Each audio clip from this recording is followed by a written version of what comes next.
Salam alaikum. Merci de me rejoindre pour le 5e cours de la mécanique, dans lequel nous allons nous intéresser au mouvement de rotation d'un solide autour d'un axe fixe.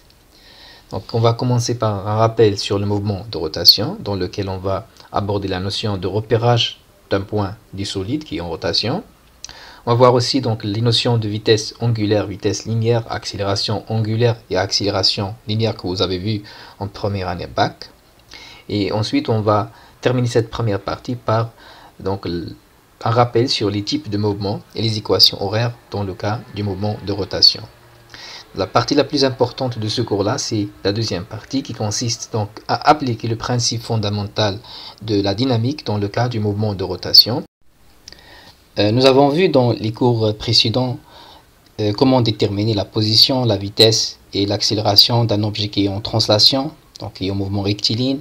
Nous avons aussi parlé des types du mouvement, comme le mouvement uniforme dans lequel la vitesse est constante, l'accélération est nulle, la somme des forces extérieures appliquées sur le système donc est nulle.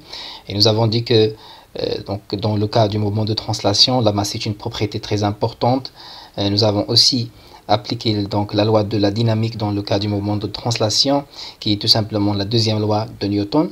Donc l'objectif de ce cours-là, c'est de revoir tout ça, mais dans le cas du mouvement de rotation autour d'un axe fixe delta.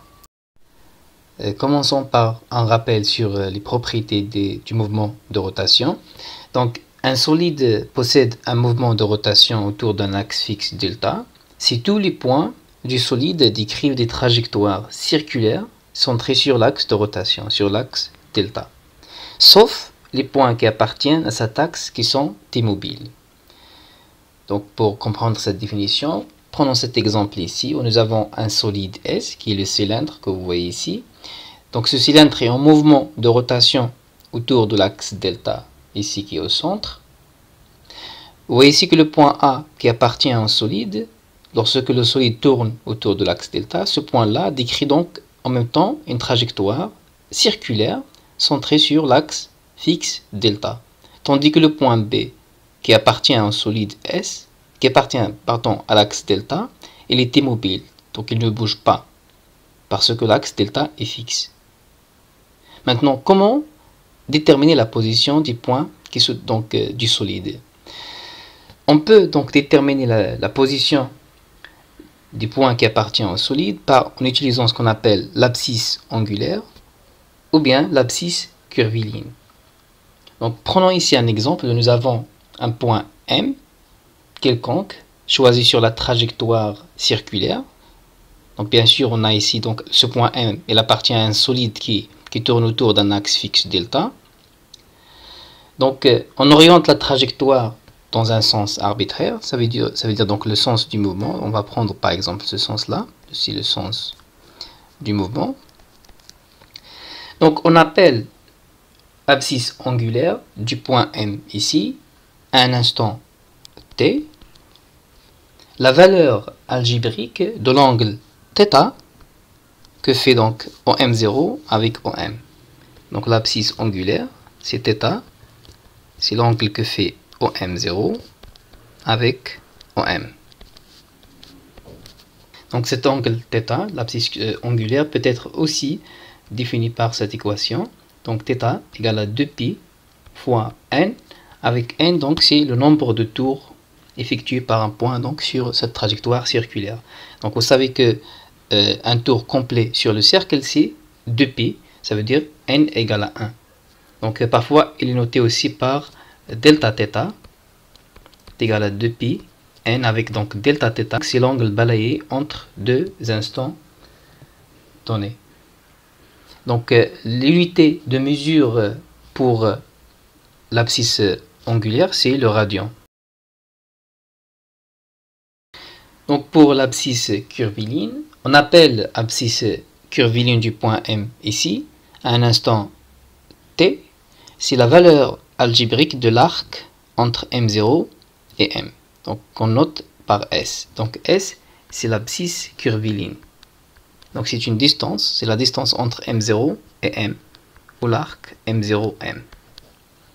Donc puisque c'est une distance, l'unité est le mètre. Donc l'abscisse curviligne, c'est une grandeur algébrique. Ça veut dire que le signe de l'abscisse curviligne dépend du sens du mouvement. Donc il existe une relation entre S, l'abscisse curviligne, et θ, donc l'abscisse angulaire. Donc ils sont proportionnels et donc ils sont reliés par la relation suivante. S, l'abscisse curviligne, est égal donc à R fois θ, avec R, donc c'est le rayon de la trajectoire circulaire. Donc c'est une équation, donc c'est une relation qui est très importante, qu'on va utiliser beaucoup dans ce cours. Donc S, bien sûr, c'est une distance, c'est en mètres. R, c'est le rayon, c'est aussi en mètres. Et θ, donc, c'est en radians.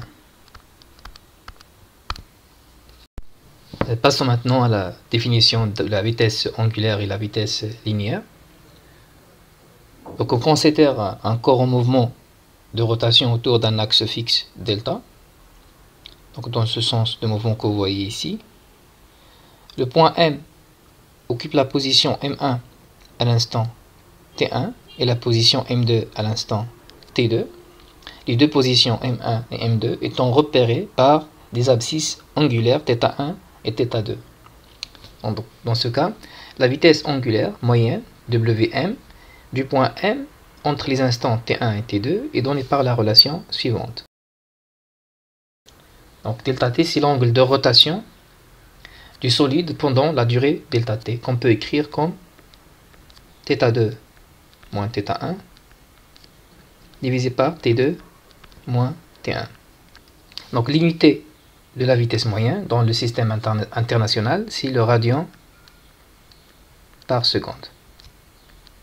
Le radian pour l'abscisse angulaire et la seconde pour le temps. Donc rappelez-vous que dans le cas de la vitesse que nous avons vu pour un mouvement en translation, donc on a défini la vitesse moyenne et la vitesse instantanée. Donc ici on va faire la même chose. Donc maintenant on va définir c'est quoi la vitesse angulaire instantanée, donc qui est définie par cette équation là. Donc WI, ça veut dire que c'est la vitesse angulaire à un instant donné, à un instant précis. D'accord, c'est θ plus 1 moins θ moins 1 sur t plus 1 moins t moins 1, avec donc t moins 1 et t plus 1 sont deux instants qui sont très proches, qui encadrent l'instant ti. Ça veut dire, ici donc on calcule la vitesse angulaire à un instant précis. Donc mathématiquement ce qu'on utilise, on dit que la vitesse angulaire instantanée, c'est la limite lorsque ΔT tend vers 0. De quoi? De la variation de la vitesse angulaire divisée par la variation donc dans le temps. Maintenant, si je rapproche donc les points M1 au point MT3, donc s'ils se rapprochent donc de sorte qu'ils seront confondus à ce point M2 ici, ça veut dire que T1 et T3 ils sont très proches l'un de l'autre, ça veut dire ΔT tend vers 0. Bien sûr, à ce moment-là, la différence de l'abscisse angulaire serait aussi tend vers 0. Donc la différence entre θ1 et θ2 serait très très petite. Et donc nous aurons ΔT tend vers 0. Et d'une manière générale, on écrit que la vitesse angulaire instantanée, c'est quoi? Donc c'est dθ sur dt, avec d ici, donc symbolise le fait que nous avons des instants qui sont très proches l'un de l'autre et bien sûr des abscisses angulaires qui sont proches l'un de l'autre. Donc la dérivée par rapport au temps de l'abscisse angulaire, donc on va noter ça par θ point, donc qui est bien sûr la vitesse angulaire instantanée. Donc passons maintenant à la vitesse linéaire. La vitesse linéaire V est la dérivée de l'abscisse curviligne, donc c'est la distance M1, M2, donc on va noter S, donc c'est l'arc ici M1, M2, donc c'est une distance parcourue par le point M. Donc c'est la dérivée de l'abscisse curviligne par rapport au temps. Donc V est égal à d de S sur dt. Donc l'unité dans le système international, c'est le mètre par seconde. Donc S c'est une distance, le mètre, et nous avons ici le temps, donc c'est la seconde. Donc on peut établir une relation entre la vitesse linéaire et la vitesse angulaire en utilisant donc cette équation là, la relation entre l'abscisse curviligne et l'abscisse angulaire. S égale à R θ. Donc, on va remplacer S ici dans cette équation de la vitesse linéaire. Alors, donc, on a V est égal à d sur dt de S qui est R θ. Nous avons ici donc la dérivée d'un produit. Donc, c'est quoi? C'est tout simplement R dθ sur dt. Et donc, dθ sur dt, c'est quoi? C'est la vitesse angulaire, donc c'est θ point. Et donc, finalement, nous avons donc les relations qui sont encadrées ici, donc ils sont des relations à retenir, d'accord? Passons maintenant à l'accélération angulaire et l'accélération linéaire. Donc l'accélération angulaire, elle est notée par θ 2 points. Donc c'est quoi? C'est la dérivée par rapport au temps de la vitesse angulaire. Donc c'est la dérivée par rapport au temps de la vitesse angulaire qu'on note par W ou bien θ point. Donc rappelez-vous ici que W égale à dθ sur dt ou donc θ point. Donc puisque θ point ou W c'est dθ sur dt, donc c'est la dérivée par rapport au temps de l'abscisse angulaire, donc on peut écrire que l'accélération angulaire c'est la dérivée seconde de l'abscisse curviligne par rapport au temps. Donc pour l'accélération linéaire, puisque nous étudions des points qui ont des mouvements circulaires, donc le repère le plus adapté pour ce genre de mouvement, c'est le repère de Freinet, dans lequel le vecteur accélération A est défini par donc la somme du vecteur accélération tangentielle plus le vecteur accélération normale. Donc le repère de Freinet il est défini par ces deux vecteurs, le vecteur U qui est le vecteur tangentiel, donc qui est toujours dans le sens du mouvement, et N donc le vecteur normal qui se dirige vers le centre du cercle. Donc A c'est AT suivant U plus AN suivant N. Bien sûr, pour travailler avec ce repère là, il faut connaître les expressions donc du vecteur accélération tangentielle qui est d de V sur dt et donc le vecteur accélération normale qui est V carré sur donc le rayon de courbure ou le rayon du cercle dans ce cas. Donc dans le repère de Freinet, nous avons donc l'accélération tangentielle qui est AT, donc c'est d de V sur dt.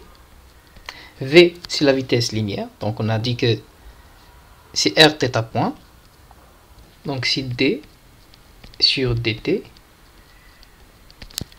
de R θ point.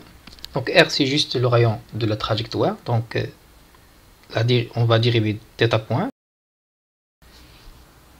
Pour l'accélération normale, donc AN, c'est V carré sur R, le rayon de la trajectoire. Donc V, comme on a dit, c'est R θ point, donc c'est R carré, θ point carré, divisé par R, donc on va simplifier par R, pour retrouver finalement donc R θ point au carré. Donc maintenant que nous avons l'expression de l'accélération tangentielle, AT égale à R θ point, et l'accélération normale, AN égale à R θ point, l'accélération linéaire qu'on cherche ici, donc c'est quoi? C'est le module du vecteur accélération que vous voyez ici. Autrement dit, c'est A est égal à racine de AT carré plus AN au carré. Et donc on va remplacer chacune des accélérations ici par leur expression. Donc voici toutes les relations que nous avons vues jusqu'à présent. Donc ces relations, il faut les retenir. Une remarque ici très importante, c'est que tous les points d'un solide qui ont rotation autour d'un axe fixe, ils ont la même variation angulaire, ça veut dire donc le même abscisse angulaire, ils ont la même vitesse angulaire, et ils ont aussi la même accélération angulaire. Ça veut dire si je prends n'importe quel point d'un solide qui est en rotation, et l'étudier. Donc il suffit d'étudier ce point-là pour dire qu'on a étudié le mouvement de rotation du solide en entier. Et ça veut dire aussi que tous les points du solide qui ont rotation tournent du même angle. D'accord? Ceci n'est pas vrai pour l'abscisse curviligne, la vitesse linéaire et l'accélération linéaire. Pourquoi? Parce que vous voyez ici que l'abscisse curviligne, la vitesse linéaire et l'accélération linéaire dépendent de R, du rayon donc de la trajectoire circulaire. Donc pour la vitesse linéaire et l'accélération linéaire, elles sont différentes pour les points d'un solide qui ont des rayons différents. Voyons voir maintenant les types de mouvements et les équations horaires dans le cas du mouvement de rotation. Donc, dans les cours précédents, nous avons vu ça pour le mouvement de translation, les mouvements rectilignes, et nous avons commencé toujours par l'accélération linéaire pour déterminer la nature du mouvement. Dans ce cours-là, on va utiliser l'accélération, mais l'accélération angulaire pour déterminer la nature du mouvement. Donc, lorsque l'accélération angulaire, qu'on a noté par donc θ de point, est égale à 0, à ce moment-là, nous avons un mouvement circulaire uniforme. Et lorsque l'accélération angulaire θ de point est égale à une constante qui est différente de 0, nous avons un mouvement circulaire uniformément varié. Et nous avons dit que θ de point, c'est quoi? Donc c'est la dérivée par rapport au temps de la vitesse angulaire. Donc θ de point, c'est la vitesse, donc c'est la dérivée par rapport au temps de θ point qui est la vitesse angulaire. Donc puisque dans le cas du mouvement circulaire uniforme, θ de point égale à 0, donc ici nous avons 0. Et puisque donc la dérivée de θ point par rapport au temps égale à 0, ça veut dire que θ point est une constante. La vitesse angulaire est une constante dans le cas du mouvement circulaire uniforme. Donc pour le mouvement circulaire uniformément varié, pour déterminer la vitesse angulaire, on va utiliser la même équation. Donc θ de point égale à dθ point sur dt. Donc ce qu'on va faire, c'est qu'on va donc intégrer cette équation-là et utiliser les conditions initiales pour déterminer la constante d'intégration. Et donc on va chercher les primitives. Donc la primitive de dθ point sur dt, c'est θ point, est égale, donc la primitive de θ de point, c'est θ de point fois t, donc plus une constante que je vais appeler C1. Donc pour déterminer C1, donc on va utiliser les conditions initiales à t égale à 0. Donc nous aurons θ point est égal donc à θ point 0. Donc on va remplacer ça dans l'équation ici. Donc à t égale à 0, nous avons θ point égale à θ point 0. Donc θ point 0, ici c'est 0 parce que c'est t égale à 0, donc est égal à C1. Et donc on trouve finalement, on va remplacer ça dans cette équation là, nous avons l'expression de la vitesse angulaire, donc θ point est égal θ de point fois t plus C1 qui est donc θ point 0. Bien sûr, on peut ajouter ici donc θ point de t parce qu'il dépend de t. D'accord? Voici la vitesse angulaire pour le mouvement circulaire uniformément varié. Donc de la même façon, maintenant à partir de la vitesse angulaire, on va déterminer l'abscisse angulaire. Donc on va déterminer les équations horaires du mouvement de rotation. Donc pour ce faire, on va utiliser une équation que nous avons déjà vue. Donc on sait que θ point c'est quoi? Θ point, donc la vitesse angulaire, c'est la dérivée par rapport au temps de l'abscisse angulaire. C'est d sur dt de quoi? De θ. Donc on va faire la même chose. Donc on va intégrer cette équation-là. Et donc on va utiliser les conditions initiales pour déterminer la constante d'intégration. Donc la primitive pour dθ sur dt, donc c'est θ de t. Donc est égale, la primitive de θ point, c'est θ point fois t, plus une constante donc d'intégration que je vais appeler C2 maintenant. Donc à t égale à 0, nous avons θ égale à θ 0. Donc θ 0 c'est tout simplement l'abscisse angulaire à t égale à 0. D'accord? Et donc, on va remplacer ça dans cette équation-là. Θ égale à θ0 à t égale à 0. Si θ point t, donc c'est 0 parce que nous sommes à t égale à 0, est égal à c2. Et donc, finalement, on trouve l'expression de l'abscisse angulaire. De la même manière, pour le mouvement circulaire uniformément varié, on va utiliser la vitesse angulaire ici, cette équation-là, pour déterminer l'abscisse angulaire. Donc nous avons comme ici, est égal, bien sûr, θ point, donc c'est quoi? C'est θ2 point t plus θ point 0. Donc on va chercher les primitives maintenant. Donc nous avons la primitive de dθ sur dt, c'est θ, donc de t, est égal. Donc la primitive de θ2 point t, c'est 1 demi θ2 point t carré. La primitive de θ point 0, donc c'est θ point 0 t, plus une constante donc, que je vais appeler C3, donc c'est la constante d'intégration. Donc maintenant, on va déterminer cette constante-là en utilisant les conditions initiales. Donc à t égale à 0, nous avons θ égale à θ0. Et donc, on va remplacer ça dans cette équation-là. Nous avons donc à t égale à 0, θ égale à θ0. T c'est 0, t ici c'est 0, donc est égal à C3. Et donc, ce qui nous reste, c'est de remplacer cette constante-là dans l'équation ici. Donc, nous avons, donc voici l'abscisse angulaire pour le mouvement circulaire uniformément varié.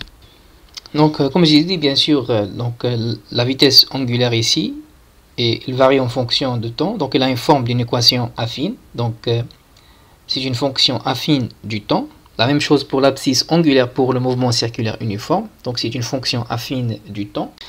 Donc, voilà, je vais m'arrêter ici. Salam alaikum wa rahmatullah.